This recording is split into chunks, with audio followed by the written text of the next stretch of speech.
Hello student, welcome to EPG Pathshala. I am Dr. Kalpana Bhargava from DRDO. So today we are going to discuss about the module which is called Recombinant Protein Therapeutics, and this module is from paper Molecular Therapeutics. So after studying this module, I am very sure that you'll be able to understand the current molecular biology tools which is applied to real research situations such as the protein therapeutics, with a special emphasis which I am going to talk about is recombinant protein therapeutics. This module will also help you student to understand about the basics of recombinant protein therapeutics as well as their importance in the research field and their advancement in the therapeutic drug target in recent times. So let us talk about the protein therapeutics. First of all, what is protein therapeutics? So you might be wondering what is actually protein therapeutics and how we can define it about it. So protein therapeutics is the proteins which are actually engineered in the laboratory for pharmaceutical use, for research use, as well as for drug use. And this kind of engineered protein therapeutics are actually called protein therapeutics molecule. Now, what is protein therapy? It is actually, you might have heard about the gene therapy, but what is the difference between protein therapy and gene therapy? You may call it protein therapy is similar to gene therapy, but there is a peculiar difference between these two. In protein therapy, your protein is directly assimilated into the body or injected into the body in order to cure certain disease or in order to cure certain abnormalities or any kind of disorder related to any disease. Now, when you look at the gene therapy is actually not directly injected into the body. This gene therapy is transferred into some kind of cells, and these cells or DNA or any other molecule which function as the carrier of the gene, and this gene is actually then expressed and further converted into protein, and then it is applied to the body of the patient or any suffering from any kind of disorder. So if you look at the protein therapeutics, in fact, protein therapeutics was introduced in 1920, and the first protein therapeutics which was synthesized using recombinant protein therapeutics is human insulin, and this was considered to be the first breakthrough in protein therapeutic molecule. So in introduction part, let us talk about the history of the protein therapeutics. The first accurate model of DNA was suggested actually in 1953, and then in 1982, almost after 30 years, human insulin was created, and which was using recombinant DNA technology, which we'll be talking about in this lecture. And the first drug, which is interferon alpha, was approved in 1986. This alpha and interferon drug is actually used for the growth factor. And in 1997, first whole chimeric antibody was developed, and similarly, in very recent time, in year 2006, an inhaled form of insulin, which is also called Exobera, was approved, which expands the protein product into a new dosage form. Continuing with the introduction part, let us see the classification of protein therapeutics. So basically, protein therapeutics are classified into four different classified product. One is therapeutic protein with enzymatic or regulatory activity. So basically, this group 1 therapeutic protein is actually a protein which replaces the protein which is deficient or abnormal. Also, it augments an existing pathway which is actually causing the disorder or disease in our body. It also provides a novel function or the activity to the body. Then comes the second group of therapeutic proteins, which is actually having a special targeting activity. So it interferes with the molecule or the organism, and then it also delivers the other compound or the proteins to the body. The third part of the therapeutic proteins, which is actually known as vaccines. So vaccines, it doesn't act as protein, but what it does, it actually increases the immune power of the body to fight against a disorder or disease. So what it does, it protects against the deleterious foreign agent. it also treats an autoimmune disease which is caused by the auto disorder. Now, coming to the fourth part of the therapeutic protein, which is also used as diagnostic. So, this kind of protein, which is again purified and recombinant protein, which is used for the diagnostic purpose. Continuing with the introduction, so let us see how therapeutic proteins are actually defined as well as how their process are achieved. So first process of the isolation of therapeutic protein is to identify a gene of requirement in what disease you are trying to target, and then this gene is identified and as well as isolated from the human body. Then this gene is actually cloned in an expression plasmid. Again, this expression plasmid is expressed in a host cell where you can in fact synthesize large number of proteins. Then this protein is actually isolated, purified, and then finally once its formulation is established, this can be injected directly to the human body by using different means of administration. So one might be wondering, what is actually recombinant protein therapeutics? So if you look at the definition, by definition, the recombinant protein molecule is actually obtained by introducing recombinant DNA into a host, which is microorganism. It could be a microorganism, or it could be yeast cell, or it could be any other cell, and then causing it to produce the genes product. This is called the recombinant protein technology. And or you can also define in such a way that the protein whose amino acid sequence is actually encoded by a cloned gene. So these are the definitions of the recombinant protein to be further used for technology. So some of you might be wondering, why do we need protein therapeutic or recombinant protein technology for synthesizing recombinant protein?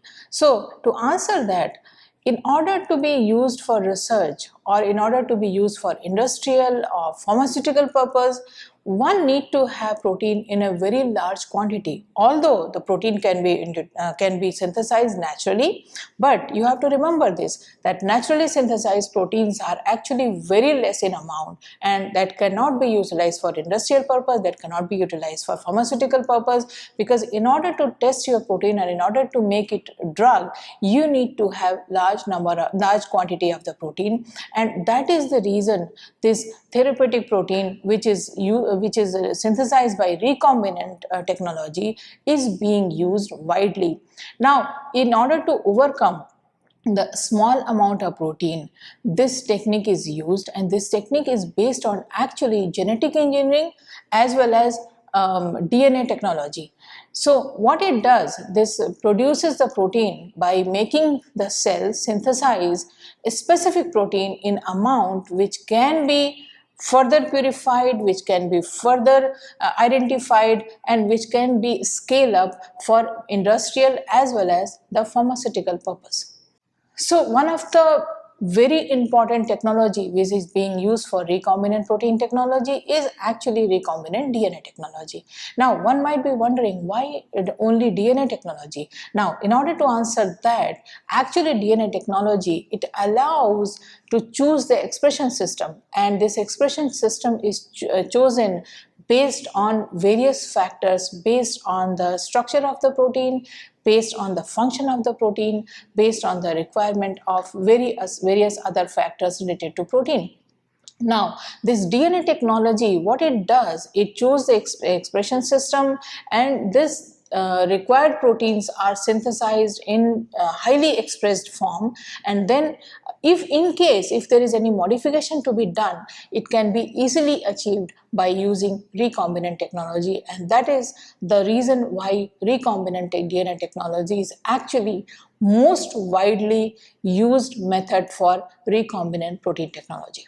In the methodology part, now we are going to learn what are the basic steps to get the recombinant protein. So the first step in the synthesis of recombinant protein is the amplification of gene of interest, the gene which we have identified as well as we have isolated. It can be amplified by using PCR method. Then this amplified gene is inserted into a suitable cloning vector, and this cloning vector is chosen the basis of different factors which I will be discussing in the later stage. Then this vector is subcloned into expression vector. Again, while choosing the expression vector, we have to consider many factors, and depending on the many factors, depending on the requirement, we have to choose the suitable expression vector. This expression vector is transformed into a protein expressing bacteria, which could be either bacteria, which could be yeast, or which could be any other expression system. Then once the protein is expressed in the host system, this protein is now tested for its identification, whether we are getting the required protein, required recombinant protein. It can be tested using different method, and some of the methods includes Western blot or even the fluorescent method. The next step is the large scale production. See, in order to use these proteins for pharmaceutical purpose or for any other research purpose, we need to have this protein in large scale. So this protein is now purified in large scale production, and there are again many methods available for large scale production of these proteins. Now, the last step, actually it is not the last step, the next step is the isolation and purification of the protein. And this protein is, once purified, it can be formulated as a drug, as a pharmaceutical, or as a therapeutic agent. So now I'll be telling you about the recombinant protein expression, different steps which is involved in recombinant protein expression. So if you look at the steps, the protein name, from which you are identifying the genes or you are cloning the genes. Then you obtain DNA including the gene. Then you create expression clone. Then further you express the protein, purify your protein, and then protein characterization. So these are the major steps of the recombinant protein. But again, as I said in my previous slide, that all these steps depend on various factors. So if you look at the protein name, these are the factors involved. It could be full length or fragment of a protein, or it could be a gene which is already PCR'd or cloned. Then if you look at the DNA, you have to choose the expression system based on your requirement. You have to choose the expression factor, again based on requirement, whether you want to use a tag protein or no tag protein. So what are the tag protein and no tag protein, I will be discussing in my next slide. And which tag, if you are using a tag protein, which tag are going to use, it again depends on the structure as well as the properties of your protein. Then whether the tag is placed at N terminus or C terminus, because this also is going to affect the structure as well as function of your protein. Then when you are creating the expression clone, which expression host you are choosing, it depends again on the various factor, and it depends on the requirement of your protein. Then what are the best expression metrics? Once you have chosen the expression host, you have to work on the different conditions, how this protein will be expressed in the host. So these are called the expression matrix. Then express the protein. So first what you do a small scale expression. Then you test the expression, whether the expression is going on perfectly, whether you are getting the required product, whether you are getting the required protein. And then, as I mentioned earlier, in order to be used for pharmaceutical as well as for drug purpose, you have to scale up the protein expression as well as production. So then again there are various methods available, and one of them are actually fermentation method, where you can scale up your protein expression. Then comes the protein purification. So purification strategies depend on the structure, function, folding, unfolding, and there are many other factors of the protein. So like when you purify the protein, and some of the proteins are actually not expressed in the cytoplasm. Let us say the example of E. coli. In E. coli, some of the proteins do not express in the cytoplasm. Rather, they are actually aggregated, which is called the inclusion body. So once the protein is aggregated, you have to unfold it, and then in order to be used for the pharmaceutical purpose, you have to refold the protein, which is almost the similar, which will have the similar folding structure as the native protein. And then there are methods before the purification where you remove the endotoxins which is produced during the synthesis.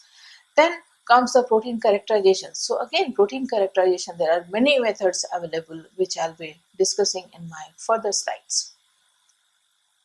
So, as I discussed earlier, there are various factors which are to be considered during the recombinant protein expression technology. So, number one factor which is to be considered is the which expression vector we are going to be using for the recombinant technology.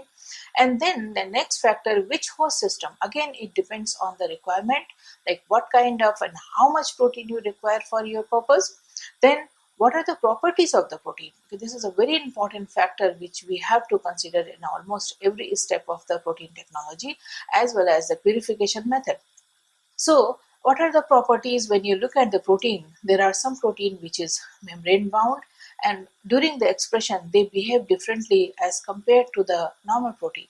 And then we have to look at the solubility of the protein, whether the protein has a single domain or it has a multi-domain.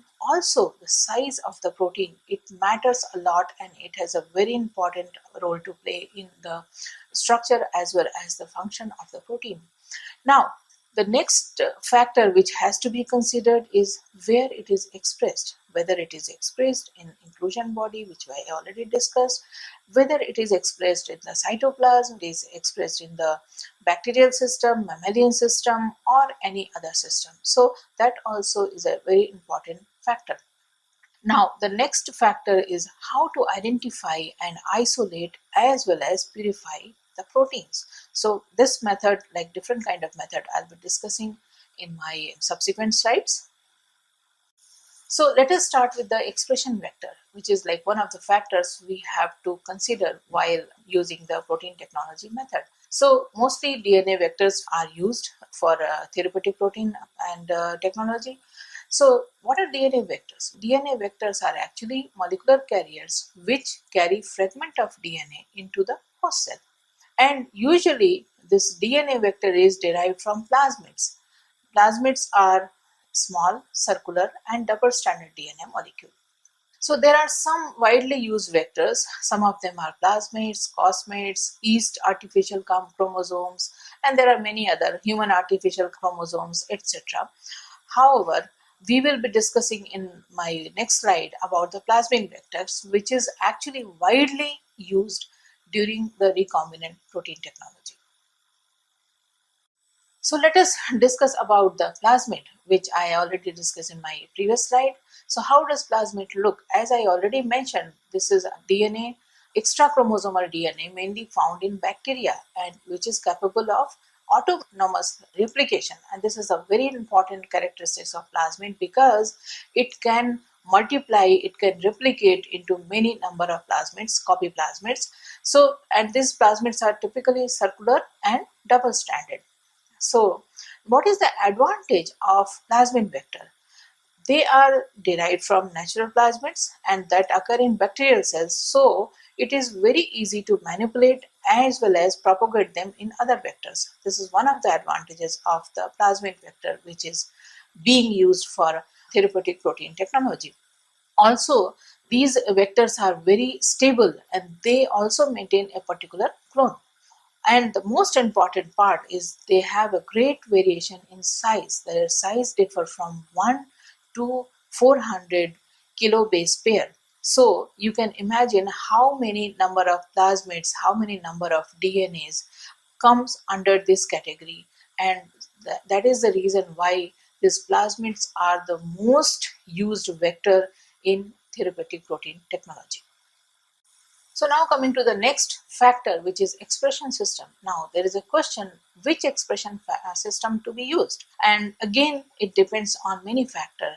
I mean, some people use bacteria, insect, yeast, mammalian, cell-free, but in order to produce large number of protein and in order to produce a protein which is not actually changed structurally as well as functionally, most of the people prefer E. coli bacterial system as the expression system. So now on, I'll be talking only about the E. coli bacterial system, and the advantage of for using E. coli bacterial system or other expression systems are, first of all, it is a very well established system. Number two, it has a high expression value. Number three, it is a simple genetics. So there is hardly any manipulation at the level of DNA or at the level of genes. It is very easy to scale up. the process speed is very high as compared to the other expression system. The cost is economic, as well as there are not much equipments required for expression system using E. coli bacteria system. So as I discussed that which expression system to choose, there are many factors involved, and these are some of the factors to be considered for choosing the best expression system for the protein technology, which is like for the therapeutic use. As I said that now on I'll be discussing only about E. coli bacterial expression system. So let us see what are the advantages, and there are some disadvantages of using E. coli bacterial system. So first of all, it has many reference, that means many people have used and it is widely used system. Then it is a wide choice of cloning vector, easily controlled gene expression. It is very high in yields, and the product can be designed for secretion into the growth media. So that means you can scale up the production of the protein. It also has some disadvantages. There are no post-translation modifications, which compared to other system, this might be considered as disadvantages. Then sometimes, although rarely, their biological activity and immunogenicity differs from the natural protein, and also it has endotoxin content especially in the gram-negative bacteria. So now coming to the next step of the methodology, which is isolation of protein. Again, there are various methods for the isolation of protein, and this isolation of protein is actually initial step prior to the purification of protein. So there are like first step is the disruption of cells. So in order to isolate the protein, you have to disrupt the cells. There are again various methods available. Some of them use chemical method, some of them use enzymatic method, mechanical method, but the most preferable method is enzymatic method and mechanical method. And then in order to purify, like prior purification, you have to do centrifugation, sometimes filtration. Precipitation method is also preferred, and sometimes ultrafiltration method is preferred for initial steps of purification. Let us see what is differential centrifugation. So differential centrifugation is nothing but it is based on the particle mass and size, with larger and heavier particle collecting at the lower centrifugal field, and that is how the protein is separated. In continuation with the purification of the protein, this is a precipitation method. So basically, in most of the cases, the proteins are precipitated using ammonium sulfate and trichloroacetate, which is also called TCA, and these are the most common salt. That is how the proteins are precipitated. And once the proteins are precipitated, because after precipitation they will have high content of salt, this high content of salt is removed by using buffer exchange method. And in this buffer exchange method, we use the dialysis, and from dialysis method you can remove the excess salt from the protein, which is going to be useful for further purification. So there are various methods of purification. Number one is affinity column. Again, if your protein has a tag, which may be any kind of tag, it could be GST tag, it could be nickel tag, or it could be any other tag, then you are supposed to use affinity column. You can also use ion exchange purification method. You can use size exclusion chromatographic method, as well as you can use hydrophobic interaction chromatography. So I'll be discussing one by one about these methods in brief. Affinity chromatography. So what is affinity chromatography? Basically, in this purification method, the proteins are isolated and purified based on the tag. So if you have a protein which has nickel tag, basically you have resin where you are pouring the protein into the column, and then from the column unwanted proteins are first washed off, and then protein of interest is eluted based using the solvation of the reagent. So solution of the reagent is used to elute these proteins of your interest. So this is called affinity chromatography. So next is ion exchange chromatography. In ion exchange chromatography, polymer beads of negatively charged functional group is loaded into the column, and then your protein mixture is loaded, and eventually protein mixture is actually moved through the column at the rate determined by their net charge. So in this case, the highly negatively charged or large net negative charge protein come out first, and then net negatively charged protein, net positive charged protein, and at large net positive charged protein will come out of the column. And this is how the protein which is purified using ion exchange chromatography. Next is size exclusion chromatography. As the name says, the proteins are separated and purified based on their size. So the protein molecules separate by size. Larger molecule pass more freely, appearing in the earlier fraction, and the smaller molecule actually comes out last. So this is used as size exclusion chromatography for protein purification. The next method is hydrophobic interaction chromatography, and this chromatography is actually based on the hydrophobic interaction between the stationary phase and the protein molecule. So based on this method is actually you can use HPLC, FPLC. There are many equipments available for using this kind of purification method. So students, so far I have discussed with you about the introduction part as well as the methodology related to the recombinant protein technology. Now I'll be talking about the application part, and which is the most important part of this module. The application, actually, when you look at the a molecule called somatostatin. Somatostatin is the first molecule which was synthesized by using recombinant protein technology.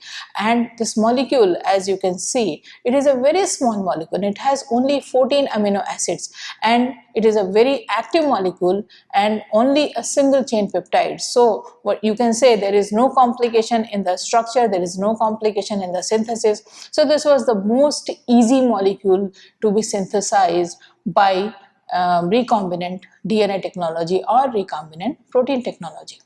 But the breakthrough came while synthesizing the insulin, and especially the human insulin. This human insulin was actually synthesized by using recombinant DNA technology, and this created a breakthrough in the pharmaceutical industry as well as in the research industry. Actually, insulin was synthesized by 4 scientists, and these 4 scientists shared the credit for the insulin synthesis by using recombinant technology. This insulin was synthesized in almost like 35 years back, in 1982, and since then this insulin is actually being utilized for different drug, for different purpose. In fact, the first insulin which was synthesized, it was synthesized in animal model. But then when this insulin was used for drug purpose, this was found to be non-suitable for human purpose drug. So therefore, this human insulin was synthesized, and this created a breakthrough in the technology which is called recombinant DNA technology or recombinant protein technology. So in the application part, as I already discussed about the insulin as well as somatostatin, as you can see in this table, that insulin, which is the most widely used recombinant protein therapeutics, is used in many medicinal products containing human samples, and these are all produced by recombinant DNA technology or recombinant protein technology. So if you look at the drug, which is like many of them, all these drugs are having human insulins, and all these drugs are produced by using recombinant protein technology. Apart from somatostatin as well as insulin, there are many other drugs which are produced by genetic engineering, and they are used for curing disease or disorder. So these are some of the proteins which are actually approved as well as in the market, and some of them are being, apart from insulin, somatostatin, there are some factor 8, there are factor 9, and there are erythropoietin, which is used in anemia, tissue plasminogen activator, which is for heart attack, and many more. And the most important one is actually being used for cancer therapy and many other disease which is being treated by using recombinant protein technology.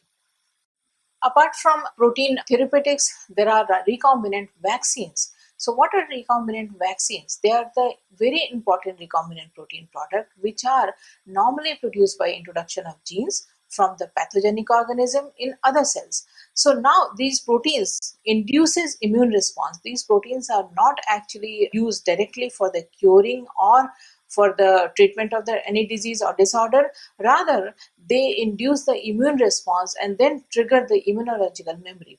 Now, these recombinant vaccines, they include subunit vaccines and adjuvants, such as, examples being DPT, which is diphtheria, pertussis, and tetanus. And they contain purified antigen rather than the whole organism, and an adjuvant assisting release and greater immune stimulation. So these vaccines are used only for immune stimulation against certain disorder or certain foreign particles which is introduced into the body. So while discussing about the applications, let us see how many recombinant protein therapeutics are actually in the market. There are many of them, and there are many biopharmaceutical, which is recombinant hormones, interferons, interleukins, growth factors, and many more. And if you look at the application part, they are actually used for diabetes, they are used for dwarfism, myocardial infection, there are multiple sclerosis, and there are asthma, hepatitis. There are many diseases which are being treated or which are being cured by using therapeutic protein technology. So students, so far I discussed with you about the introduction part, how and this recombinant protein technology is being utilized and how it has been developed over the period of time, and then how it is useful for our pharmaceutical industry as well as for our day-to-day life. Now, in summary, what I would say that there is even if you can discover one protein which is synthesized by recombinant protein technology, their development always means years of effort and high risk. Though it can be only one protein, but the success will be outstanding, and I am sure with this module I have been able to teach you a lot, and you will be able to inculcate these learning in your day-to-day research life as well as in your future career. Thank you very much.